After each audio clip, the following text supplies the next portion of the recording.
కొన్నిసార్లు ఎవరితోనైనా మాట్లాడాక మనసు ఎంత తేలికగా హాయిగా అనిపిస్తుందో కదా.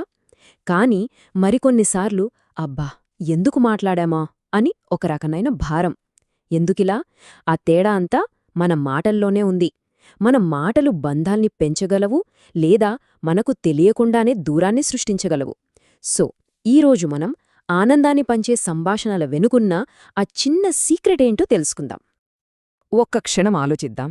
మనం రోజూ మాట్లాడే మాటలు అవి ఎదుటివారికి ఒక రకమైన రిలీఫ్ ఇస్తున్నాయా, లేక తెలియకుండానే వాళ్లపై ఒత్తిడిని పెంచుతున్నాయా?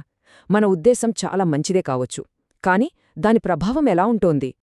మంచి సంభాషణలు ఎలా చెయ్యాలో తెలుసుకోవాలంటే ముందు వాటి అసలు లక్ష్యమేంటో అర్థం చేసుకోవాలి. కేవలం ఇన్ఫర్మేషన్ ఇచ్చిపుచ్చుకోవడమేనా, లేక అంతకుమించి ఇంకేమైనా ఉందా?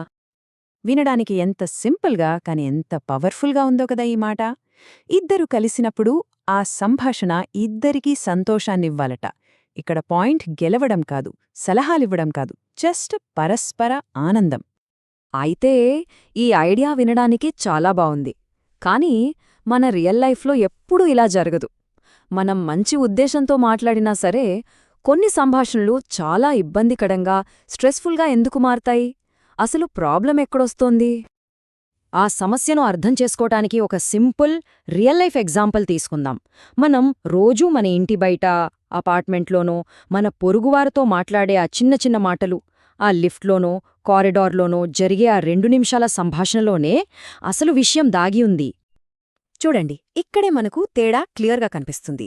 ఒకవైపు మనం వాళ్ల పర్సనల్ లైఫ్లోకి వెళ్ళి వాళ్లను ఇబ్బంది పెట్టే ప్రశ్నలడుగుతాం. ఏంటండి, మీ అబ్బాయికి ఇంకా ఉద్యోగం రాలేదా? మీ అమ్మాయికి పెళ్లి కుదిరిందా? లాంటివి. మరోవైపు వాతావరణం గురించో ఇంకేదైనా జనరల్ విషయం గురించో తేలిగ్గా మాట్లాడొచ్చు. మొదటిది తెలియకుండానే ప్రెషర్ క్రియేట్ చేస్తే, రెండోది ఒక పాజిటివ్ కనెక్షన్ని బిల్డ్ చేస్తుంది. దీని వెనకున్న అసలు కారణం ఇదే. మనందరం మన లైఫ్లో ఏదో ఒక స్ట్రగల్తో డీల్ చేస్తూనే ఉంటాం. మనకు తెలియని ఎన్నో ఒత్తిళ్లు వాళ్లకుండొచ్చు. అలాంటి టైంలో ఒక సంభాషణ నుండి మనం కోరుకునేది మరిన్ని ప్రశ్నలు, సమస్యలు కాదు, జస్ట్ కాస్తంత రిలీఫ్. సరే, ఇది బయటివాళ్లతో. మరి మన సొంత ఇళ్లల్లో పరిస్థితి ఎలా ఉంటుంది? ఇక్కడ బంధాలు ఇంకా దగ్గరగా ఉంటాయి, కాబట్టి మాటలు కూడా మరింత సున్నితంగా ఉంటాయి. ముఖ్యంగా తల్లిదండ్రులు, పిల్లల మధ్య జరిగే సంభాషణల్లో ఈ ఒత్తిడి ఎలా కనిపిస్తుందో ఒక్కసారి చూద్దాం.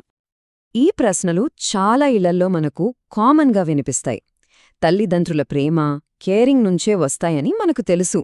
కానీ రోజూ ఇదే రిపీట్ అవుతుంటే అది ప్రేమలా కాదు, ఒక రకమైన ప్రెషర్లా అనిపిస్తోంది.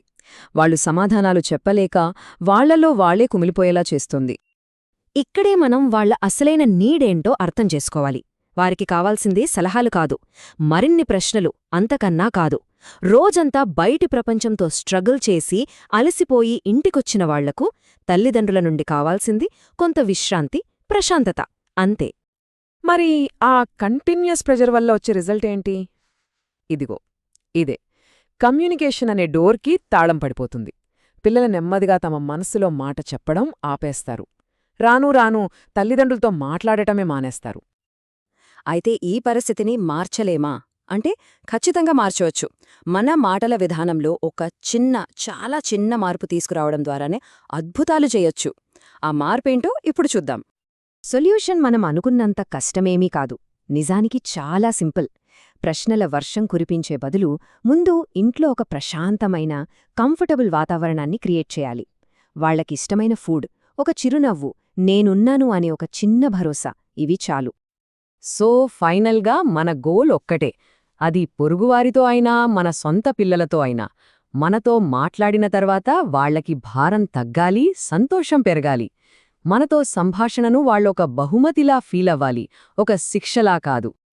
కాబట్టి మనం నెక్స్ట్ టైం ఎవరితో మాట్లాడినా సరే, ఆ సంభాషణలో మనం ఆనందాన్ని పంచుతామా, లేక తెలియకుండానే ఒత్తిడిని సృష్టిస్తామా? ఆ చాయిస్ పూర్తిగా మన చేతుల్లోనే ఉంది.